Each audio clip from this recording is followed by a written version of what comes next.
Bonjour et bienvenue sur cette vidéo de recettes de cuisine sauvage. Donc je suis Gargouille des campagnes. Mon hobby quand j'ai le temps, c'est de pouvoir aller ramasser quelques plantes sauvages et aussi de les cuisiner. Donc aujourd'hui je ne vais pas parcourir les rues des campagnes puisque j'ai ce qu'il faut chez moi. Donc ce sera un sirop sur la menthe. Alors pour faire le sirop à la menthe, il existe plusieurs solutions. Nous avons plusieurs possibilités pour faire du sirop à la menthe. On a cette option de faire une décoction, une infusion ou partir sur du sirop, ce qu'on appelle un kozo, qui lui est à froid à partir de plantes et simplement du sucre qu'on vient faire macérer ensemble.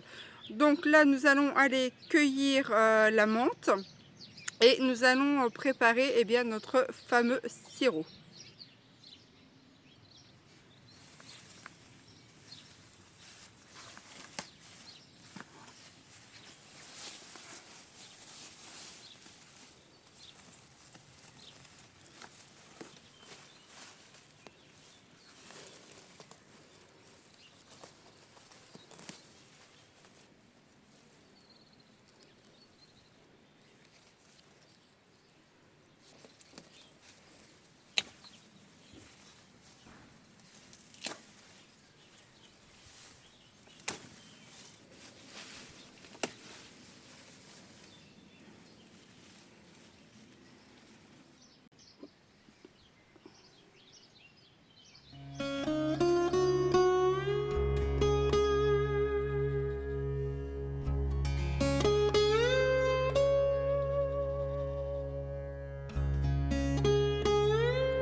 Donc, alors, on a notre menthe, le récipient, et on va laver les feuilles. Hop, les trop sales, on les prend pas. Les abîmés, on les prend pas non plus. On prend vraiment, ces feuilles. Alors, moi, ça m'est déjà arrivé de faire des sirops avec les tiges. Mais voilà, celle-ci, on va faire que les feuilles. Hop. Donc, puisqu'on va les laver, on va, comme vous l'avez vu, effeuiller feuille par feuille. Alors, les plantes sauvages, ou même celles qu'il y a dans le potager, ce genre de plantes-là, moi, je les lave. On n'est jamais trop prudent dans nos préparations. Alors, hop, donc là, on va partir sur un sirop en infusion. Donc, l'infusion, ce sont les plantes qu'on met dans un récipient et on vient couvrir d'eau chaude. La décoction, comme je vous l'ai dit, ce sont les plantes mélangées à de l'eau qu'on vient mettre à légère ébullition. Hop. Alors, je sais pas combien j'en ai, c'est un beau bouquet, vous voyez. Hop. Je vais peser quand j'aurai tout effeuillé pour vous donner une idée approximative. Mais après, voilà, une fois que vous avez la base, c'est pas compliqué. Hop. Donc voilà ce que ça nous donne. Donc là, on va les laver et les essorer pour enlever le maximum d'eau. Donc on lave ça, on essore et on continue. Alors, je vais peser ma menthe. Je vais pas faire un gros sirop, ça va pas me servir à grand chose. Bon, alors, je vais peser la menthe. Hop, je vais pas faire un gros sirop. Je vais pas en faire des litres, c'est ça que je veux dire. Hop, je fais la tare.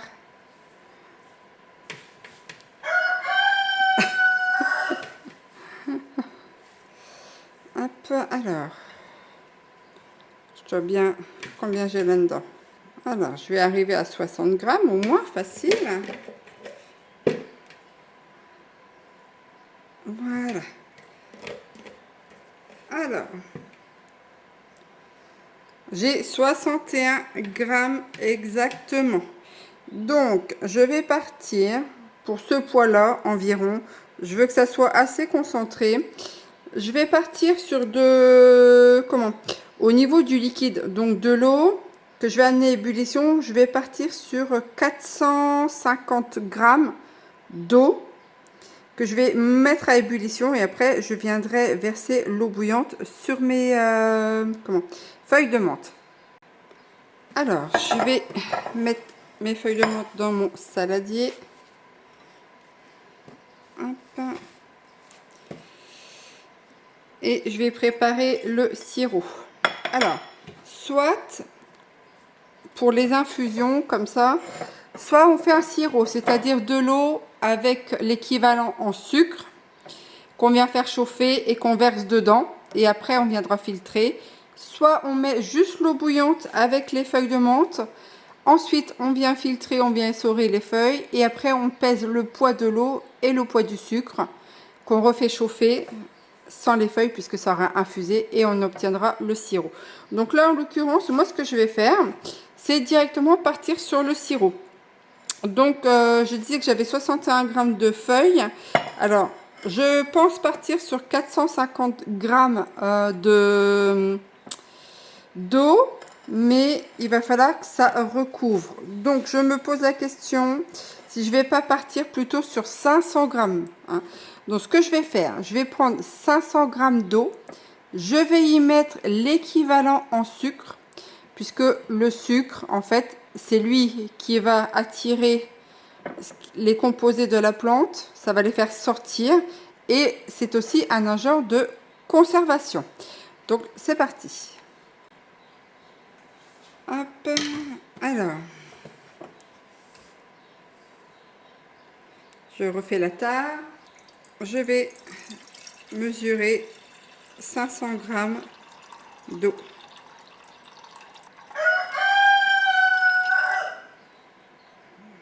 Je vais enlever un tout petit peu.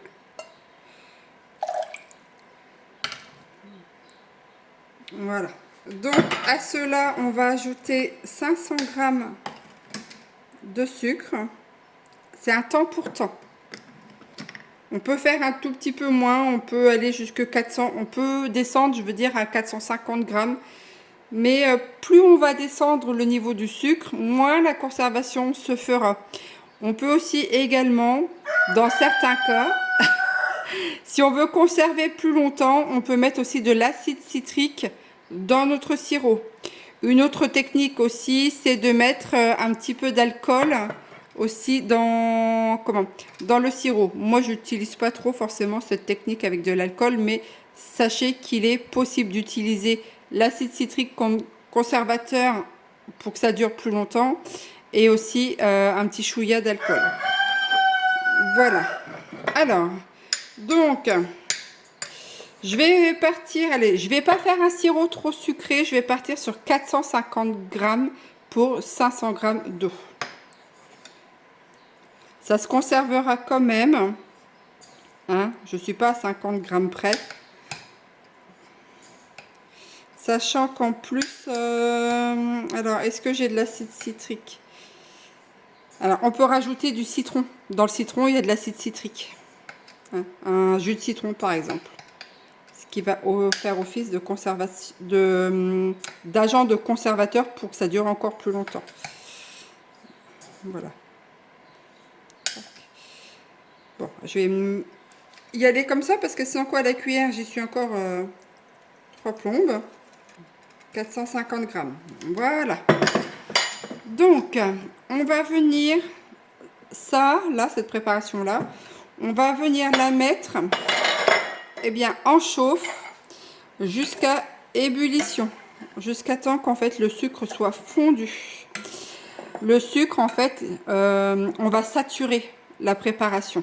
C'est pour ça que j'en ai mis 450 grammes, mais on peut aller jusqu'à 500 grammes, un temps pour temps. Donc là, je vais venir mettre chauffer ça, et quand il y aura une légère ébullition, je viendrai le mettre dans ma menthe. Donc pendant que ça chauffe, ce que je vais venir faire, c'est couper les feuilles. Alors comme ça, le fait que quand on les coupe comme ça laisse une ouverture sur les côtés ici. Ça va permettre que les arômes se diffusent plus facilement dans le sucre. Voilà. On n'est pas obligé, mais eh bien, moi je préfère le faire là. Il faut vraiment avoir un maximum de saveur pour mon sirop.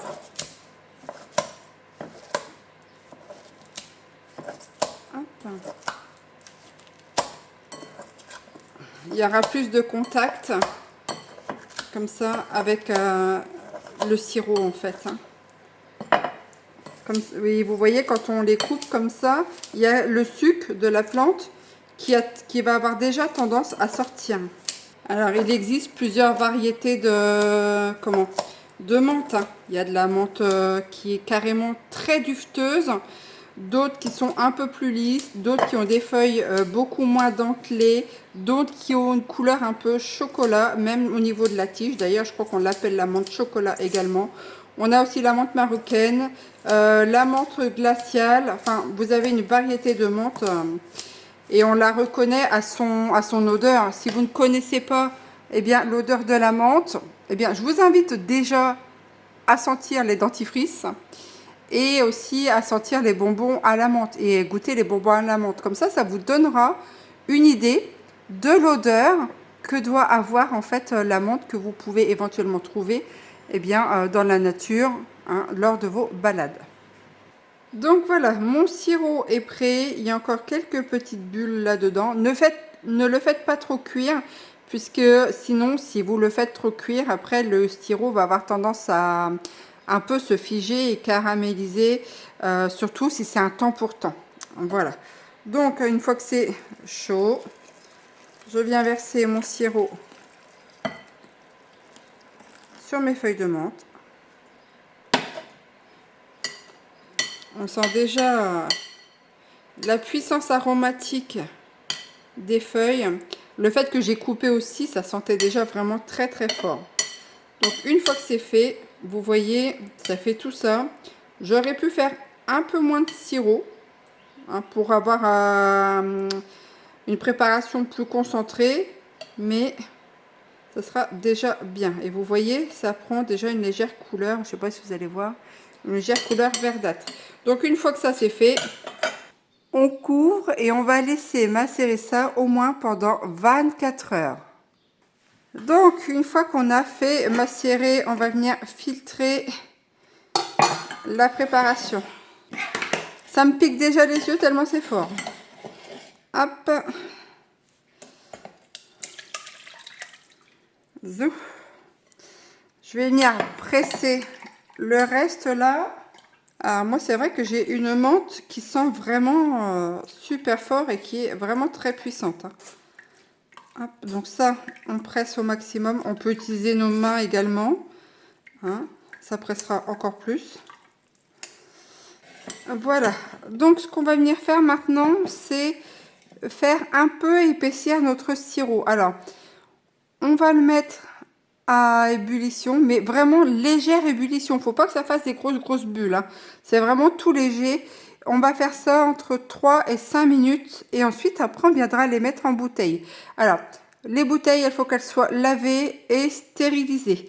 Donc là, je fais chauffer ma préparation à feu doux, mini bouillon, entre 3 et 5 minutes pour rendre le sirop un peu plus sirupeux. Bon, alors j'ai préparé mes bouteilles. J'ai fait à tout petit bouillon durant 3 minutes. Même 3 minutes et demie j'ai fait moi. Alors, hop. Et je viens verser dans mes bouteilles.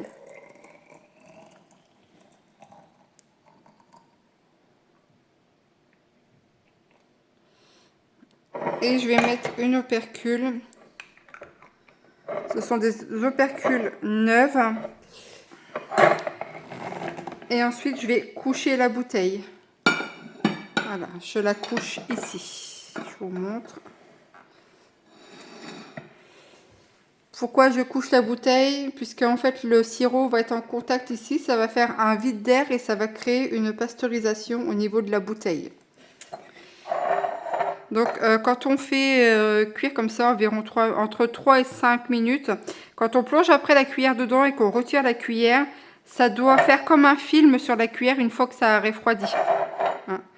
Donc là, je vous dis, moi j'ai mis 3 minutes 30 à petit bouillon et c'est amplement suffisant.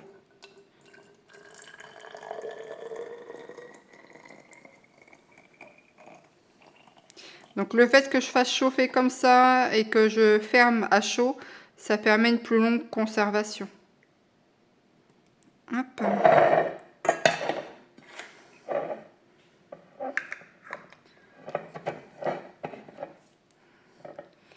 Ah, c'est vraiment chaud.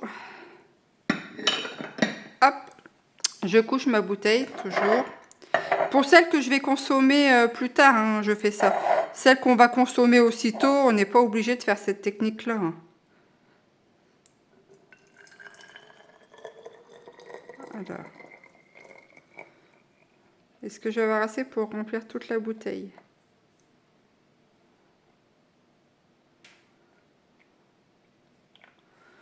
Eh ben, vous voyez, j'ai fait 3 petites bouteilles comme ça. Et hop, je viens coucher là. Alors, je vais mettre mon chiffon au-dessus, enfin mon torchon. Et je vais laisser refroidir comme ça. Voilà, totalement, avant bien, de les mettre au frais.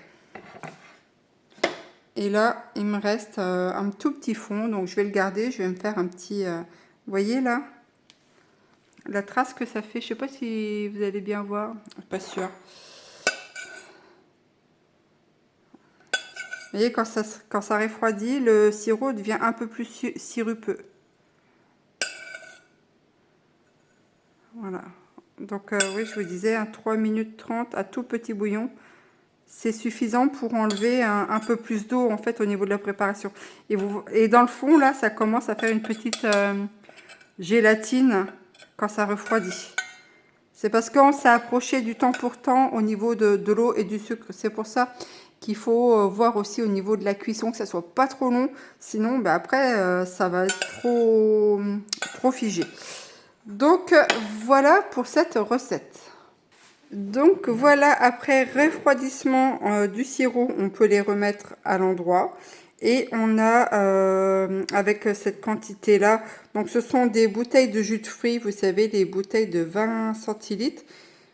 Donc, on en a 3, donc 25 centilitres et 20 centilitres, vous voyez. Donc ça, on peut les conserver facilement comme ça, à l'abri de la lumière. Donc du fait qu'il y a une légère pasteurisation, on peut les conserver au moins 1 mois facilement, voire 2 mois. Une fois que c'est ouvert, on le range au réfrigérateur et puis on le consomme eh bien, soit en sirop comme ça, soit on fait des petits cocktails. On peut aussi faire des granités. Bref, hein, il n'y a que l'embarras du choix au niveau de l'utilisation de sirop de menthe. J'espère que cette vidéo vous aura plu. Eh bien, n'hésitez pas à lui mettre un petit pouce bleu. Je vous dis à très bientôt pour une prochaine vidéo de cuisine sauvage.